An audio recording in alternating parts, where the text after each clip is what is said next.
பாகிஸ்தானுக்கும் சவுதி அரேபியாவுக்கும் இடையில ஒரு மிக முக்கியமான ராணுவ ஒப்பந்தம் கையெழுத்தாயிருக்கு. இந்த ராணுவ ஒப்பந்தம் கையெழுத்தாகி 24 மணி நேரத்துக்குள்ள அமெரிக்காவினுடைய ஜனாதிபதி திரு ட்ரம்ப் அவர்கள் ஆப்கானிஸ்தான்ல காபூல்ல இருக்கக்கூடிய அமெரிக்காவினுடைய ராணுவ தளத்தை மீண்டும் பலப்படுத்துவதற்கான உத்தரவை பிறப்பித்திருக்கிறார்.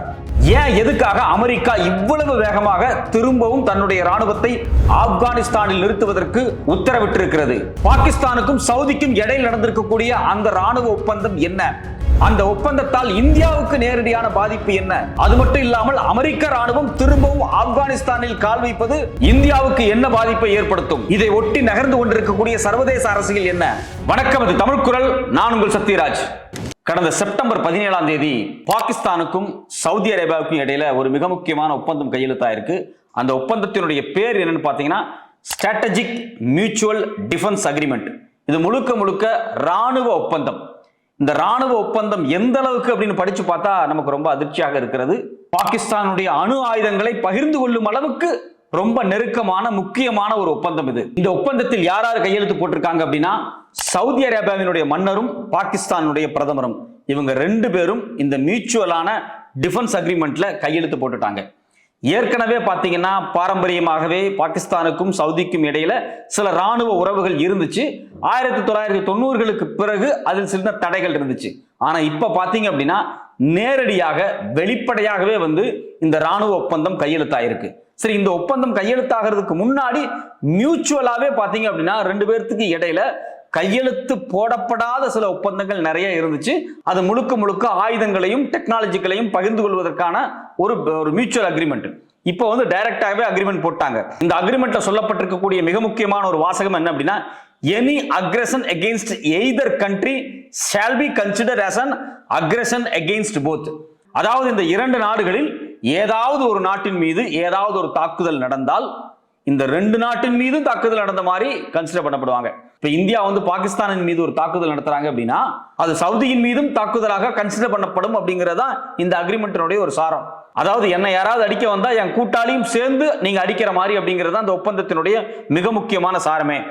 அது மட்டும் இல்லாம என்ன சொல்லிருக்காங்க அப்படின்னா the two countries will establish permanent coordination mechanism including a joint military committee, intelligence sharing arrangements and expanded training programs. அதாவது ராணுவ அதிகாரிகளுக்கு இடையில ஒரு ட்ரைனிங் ப்ரோக்ராம், உளவு தகவல்களை பகிர்ந்து கொள்வது, அது மட்டும் இல்லாம ராணுவ டெக்னாலஜி மெக்கானிசம் இருக்கு பாத்தீங்களா, அதையும் பகிர்ந்து கொள்வது. இதுதான் அதில் இருக்கக்கூடிய மிக முக்கியமான சாரமே. இதுல மிக முக்கியமான ஒரு கேள்வி என்ன வருது அப்படின்னா, ஏற்கனவே சவுதி அரேபியா வெளிப்படையாகவே ஒரு காலத்துல அமெரிக்காவோடையும் இன்னும் பல நாடுகளோடையும் ரொம்ப ரொம்ப ஒரு நெருங்கிய உறவை வச்சிருந்தாங்க. குறிப்பாக இஸ்ரேல், யுஎஸ் இதோடு ஒரு நெருக்கமான உறவை துவங்கக்கூடிய அந்த காலகட்டத்தில் ஒரு மிகப்பெரிய யுத்தமாக ஹமாஸ் இஸ்ரேலை தாக்கியதும் திரும்ப இஸ்ரேல் காசாவை தாக்கி கொண்டிருப்பதும் ஒரு மிகப்பெரிய யுத்தமாக கடந்த 2 ஆண்டுகளாக வீரியமாக இருக்கிறது. இந்த யுத்தத்துக்கு பிறகு பல்வேறு அரசியல் நிலைப்பாடுகள் அந்த அரபு நாடுகளில் மாறி இருக்கிறது. அதுலயும் குறிப்பா பாத்தீங்க அப்படின்னா சவுதி அரேபியாவினுடைய நெருக்கம் யாரோடு அப்படின்னா அமெரிக்காவோடும், அது மட்டும் இல்லாம இஸ்ரேலோடும் சில மிக முக்கியமான ஒப்பந்தங்களில் கையெழுத்தாகிறதுக்கு வந்த அந்த சூழல்ல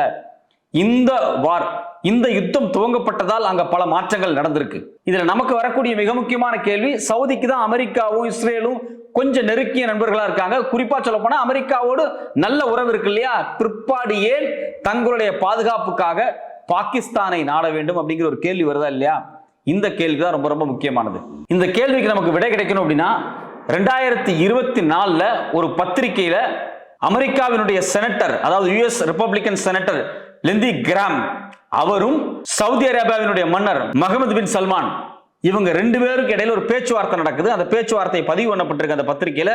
அதுல அந்த செனட்டர், அமெரிக்காவினுடைய செனட்டர் என்ன கேட்கிறார் அப்படின்னா, whether the Saudi were planning to build a bomb with the uranium, அதாவது சவுதி அரேபியா யுரேனியத்தை என்ரிச் பண்றாங்களா, ஒரு அணு ஆயுத குண்டு இருக்கு பாத்தீங்களா அதை தயாரிக்கிறதுக்கு அப்படிங்கிற கேள்வி கேட்கிறாங்க.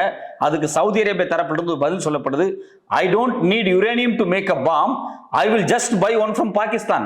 நான் யுரேனியத்தை எல்லாம் ஒன்னும் என்ரிச் பண்ண வேண்டிய தேவை கிடையாது, நான் பாகிஸ்தான் இருந்து ஒரு அணுகுண்டு வாங்கிக்குவேன் அப்படின்னு ரொம்ப கேஷுவலா ரொம்ப கூலா சவுதியினுடைய மன்னர் வெளிப்படையா பத்திரிகையில் அவர் பேசியிருக்கிறார். அப்ப இதுல இருந்து என்ன தெரிய வருது அப்படின்னா, பாகிஸ்தானுடைய அணு ஆயுதத்தை பயன்படுத்துவதற்கு சவுதி தயாராகி கொண்டிருக்கிறது.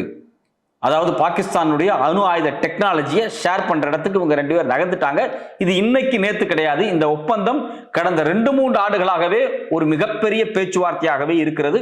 குறிப்பாக 2023 அக்டோபர் 7, அதாவது ஹமாஸுக்கும் இஸ்ரேல் ராணுவத்துக்கும் இடையில நேரடி யுத்தம் துவங்குச்சு பாத்தீங்களா, அதுக்கு பிறகு ஒரு ராணுவ ஒப்பந்தம் பாகிஸ்தானுக்கும் சவுதிக்கும் ஒரு பேச்சுவார்த்தையாகவே இருந்து இப்போ ஒரு முடிவுக்கு வந்திருக்கு. இவ்வளவு காலம் பேச்சுவார்த்தையில் இருந்தக்கூடிய இந்த ஒப்பந்தம் ஏன் இந்த செப்டம்பர் மாசம் இவ்வளவு வேகமா இந்த ஒப்பந்தத்தில் கையெழுத்து போடணும்? அதனுடைய தேவை எங்கிருந்து வருது அப்படின்னா, கத்தாரை இஸ்ரேல் தாக்குகிறார்கள். இஸ்ரேல் எல்லா நாட்டையும் தாக்கிட்டு இருக்காங்க. இஸ்ரேல் யார் யார் தாக்குறாங்க? அவங்களை சுத்தி இருக்கக்கூடிய ஒரு காலத்தில் எஜிப்டை தாக்கி இருக்கிறாங்க. அதுக்கு பிறகு லெபனானா இருக்கட்டும், இல்ல நேரடியாவே பாத்தீங்க அப்படின்னா சிரியாவா இருக்கட்டும், கடைசியில் எங்க வந்து நிக்கிறாங்க? நேரடியா கத்தாரையே தாக்கிட்டாங்க. எப்பன்னா கடந்த சில மாதங்களா நடந்துட்டு கூடிய யுத்தம் இருக்கு பாத்தீங்களா, நேரடியாக இஸ்ரேலுக்கும் ஹமாஸுக்கும் நடக்கக்கூடிய இந்த யுத்தத்துல ஹமாஸுக்கு உதவியாக, ஹமாஸுக்கு பின்புலமா இருக்கக்கூடிய எல்லா சக்திகளின் மீது நாங்க தாக்குதல் நடத்தோம் அப்படின்னு சொல்லிட்டு ஈரான்ல இருந்து ஏமன்ல இருந்து எல்லாத்தையுமே அடிக்கிறாங்க. இதுல ரொம்ப ஹைலைட்டான விஷயம் என்ன அப்படின்னா, கத்தார்ல வந்து குறிப்பா தோஹால வந்து ஒரு மிகப்பெரிய குண்டை போட்டு ஒரு மிகப்பெரிய சேதத்தை சமீபத்தில் ஏற்படுத்தி இருக்கிறாங்க. அதாவது செப்டம்பர் 9ஆம் தேதி கத்தார்ல இருக்கக்கூடிய தோஹால வந்து ஒரு பேச்சுவார்த்தை, ஒரு அமைதி பேச்சுவார்த்தை நடக்குது. என்ன அமைதி பேச்சுவார்த்தை அப்படின்னா, யுஎஸ் வந்து இந்த இஸ்ரேலுக்கும் ஹமாஸுக்கும் நடக்கக்கூடிய யுத்தம் இருக்கு பாத்தீங்களா, இஸ்ரேல் பாலஸ்தீன யுத்தத்தை ஒரு முடிவுக்கு கொண்டு வரதுக்கான முயற்சியில் இருக்காங்க. அதுக்கான பேச்சுவார்த்தையில ஹமாஸ் தலைவர்கள் கத்தார்ல தோஹால பேச்சுவார்த்தை நடத்திட்டு இருக்கக்கூடிய அந்த பில்டிங் மேல எப்படி இஸ்ரேல் குண்டு போடலாம்? இது மிகப்பெரிய பாதுகாப்பு ஆபத்து. ஏன்னா கத்தார் அமெரிக்காவோட நெருக்கமான நாடு. அமெரிக்காவினுடைய மிகப்பெரிய ராணுவ தளமே கத்தார்ல தான் இருக்கு. அதனுடைய பேர் பாத்தீங்க அப்படின்னா அல் உதீத் ஏர்பேஸ். இந்த ஏர்பேஸ் முழுக்க யாரு கட்டுப்பாட்டில் இருக்கு அப்படின்னா அமெரிக்காவினுடைய கட்டுப்பாட்டில் தான் இருக்கு. இந்த அமெரிக்காவின் கட்டுப்பாட்டில் இருக்கக்கூடிய, அமெரிக்காவினுடைய மிக நெருக்கமாக இருக்கக்கூடிய கத்தார் மேலேயே குண்டு போட்டதுக்கு பிறகுதான் வேக வேகமா சவுதி இந்த ஒப்பந்தத்தில் கையெழுத்து போடுறாங்க. இதுல கவனிக்க வேண்டிய ஒரு விஷயம் என்ன அப்படின்னா, இதுவரைக்கும் இஸ்ரேலினுடைய அட்ராசிட்டியை வந்து கேள்வி கேட்டதே இல்லை இந்தியா. குறிப்பாக 2014க்கு பிறகு இந்தியாவினுடைய வெளியுறவு கொள்கையில் சில மாற்றங்கள் வந்ததுக்கு பிறகு இஸ்ரேலை பத்தி, இஸ்ரேலுடைய அட்ராசிட்டி, இஸ்ரேலுடைய அராஜகம் குறித்து எந்த விதமான வெளிப்படையான கேள்விகளையும் கேட்காத இருந்த இந்தியா கத்தார் மீது நடந்த தாக்குதல் குறித்து வெளிப்படையாகவே வந்து கண்டனம் தெரிவிச்சிருக்கிறாங்க. அப்ப கத்தார் மீது நடந்த தாக்குதல் அப்படிங்கிறது பாலஸ்தீன இஸ்ரேல் யுத்தத்தில் ஒரு மிக முக்கியமான ஒரு மைல்கல்லாக பார்க்கப்படுகிறது. இஸ்ரேல் அமெரிக்காவினுடைய ஒரு பிராக்சி ராணுவ அமைப்பாகவே இருக்கிறது. இவ்வளவு க்ளோஸா இஸ்ரேல் வந்து அமெரிக்காவோட இருக்கக்கூடிய இந்த சூழ்நிலையில சவுதிக்கு பக்கத்தில் இருக்கக்கூடிய கத்தார்ல வந்து தன்னுடைய நட்பு நாடு மேலேயே குண்டு போடுற அளவுக்கு இஸ்ரேல் அராஜகமாக இருக்கு.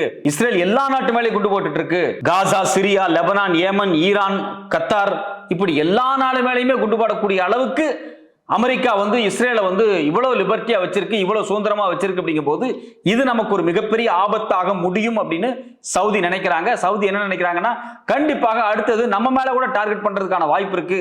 கத்தாரையே தாக்கிட்டாங்க. இது மாதிரியான ஒரு சூழல்ல அமெரிக்காவோடு நெருக்கம் காமிப்பதை விட அரபு நாடுகளை ஒன்றிணைக்கிறது, குறிப்பாக இஸ்லாம் நாடாக இருக்கக்கூடிய பாகிஸ்தானோட ஒரு நெருக்கத்தை காமிக்கிறதுல சவுதி ரொம்ப முனைப்பா இருக்கிறாங்க. ஏற்கனவே பாத்தீங்க அப்படின்னா சவுதிக்கும் ஈரானுக்கும் இடையில முரண்பாடுகள் இருக்கு, சவுதிக்கும் யமனுக்கும் இடையில முரண்பாடு இருக்கு.